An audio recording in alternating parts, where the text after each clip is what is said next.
Welcome to my new vlog. તો આજે હું તમને ખંભાતનું હલવાસન ઘરે કેવી રીતે બનાવવું એ દેખાડીશ દાણેદાર. એની માટે મેં આ 250 ml જેટલું 250 ml દૂધ લીધું છે. એની સામે મેં અડધો કપ મેંદો લીધો છે, 1 કપ મિશ્રી લીધી છે અને 1 કપ ઘઉંના ફાડા લીધા છે. અને બદામ અને પિસ્તાની હું કતરણ કરી લઈશ, એનીથી ગાર્નિશિંગ કરીશ. અને આ એલચીનો કચરી એલચી છે. અને આ બે ટેબલ સ્પૂન જેટલું ઘી છે. સૌ પ્રથમ હું દૂધને ઉકળવા મૂકી દઈશ. તમે જોઈ શકો છો આ દૂધ ઉકળવા માંડ્યું છે. હવે હું એમાં આ ફાડા અને મેંદો બંને વસ્તુ પધરાવી દઈશ. તમે જોઈ શકો છો કે આમ દૂધ અને બંને વસ્તુ ઉકળવા માંડ્યું છે. તમે જોઈ શકો છો આ ઘણું જાડું થઈ ગયું છે. હવે ધીરે ધીરે હવે આમાં દૂધ બળવા માંડશે અને આ ફાડો પણ ચડી જશે, એકદમ એક રસ થઈ જશે અને પેંડા જેવું થઈને છૂટું પડશે. હવે હું આમાં થોડુંક દૂધ બળી જાય પછી મિશ્રી પધરાવી દઉં છું. હું આને કન્ટિન્યુઅસ હલાવતી રહું છું વચ્ચે વચ્ચે. તમે એને સાવ ધીમા તાપે પણ ચડવા દઈ શકો છો.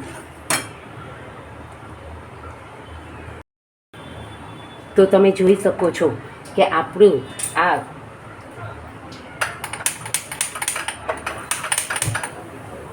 એક રસ થવા માંડ્યું છે. હવે એમાં હું મિશ્રી પધરાવી દઈશ. તો 1 વાટકી જેટલી મેં એમાં મિશ્રી પધરાવી દીધી છે.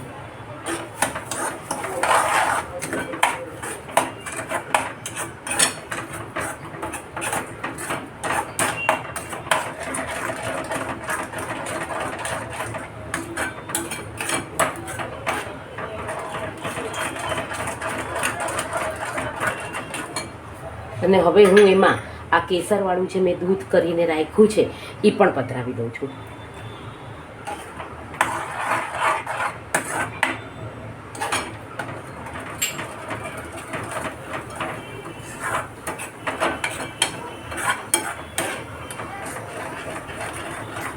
અને હું સતત હલાવતી રહું છું. આમ ફાસ્ટ ગેસ ઉપર જ કરું છું.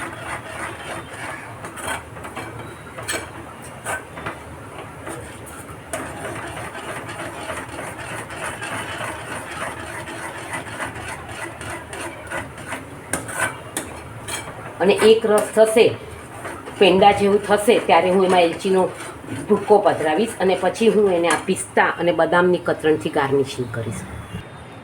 તમે આ જોઈ શકો છો આપણું આ લચકા પડતું થઈ ગયું છે. હવે એમાં હું આ 2 ટેબલ સ્પૂન ઘી પધરાવીશ અને ગોળી વાળીને જોઈશ, ચેક કરી જોઈશ. જો ગોળી વળશે તો હું એની અંદર એને વધારે થવા દઈશ. આ મેં થોડોક ફાસ્ટ ગેસ રાખેલો એટલે આજુબાજુમાં થોડુંક ચીટકી ગયું છે, પણ તમારે આમાં સાવ ધીમા ગેસે જ એને હલાવવાનું. આમાં મેં એલચી પધરાવી દીધી છે અને 1 પિંચ જેટલો મેં ખાવાનો ફૂડ કલર પધરાવ્યો છે, યલો. હવે હું સતત હલાવતી રહીશ અને ગોટી પડતું થશે ત્યારે ઉતારીને ઠરવા મૂકી દઈશ.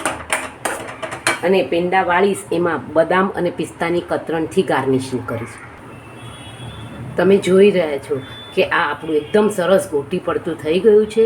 હવે હું આને ઠરવા માટે મૂકી દઈશ અને પછી ઠરે પછી હું એના પેંડા વાળીશ અને બદામ અને પિસ્તાની કતરણથી ગાર્નિશિંગ.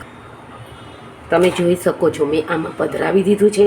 હવે સાવ ઠરે પછી હું એના હલવાસન વાળીશ અને ગાર્નિશિંગ કરીશ. તો પછી તમને ફરીથી દેખાડીશ. તમે જોઈ શકો છો તો આ ખંભાતનું ફેમસ હલવાસન તૈયાર થઈ ગયું છે. મેં એને વાળી પણ લીધું છે. હજી થોડુંક ગરમ છે પણ એકદમ સરસ વળાઈ ગયું છે. Thank you for watching my video. Like, share and subscribe. C you tomorrow.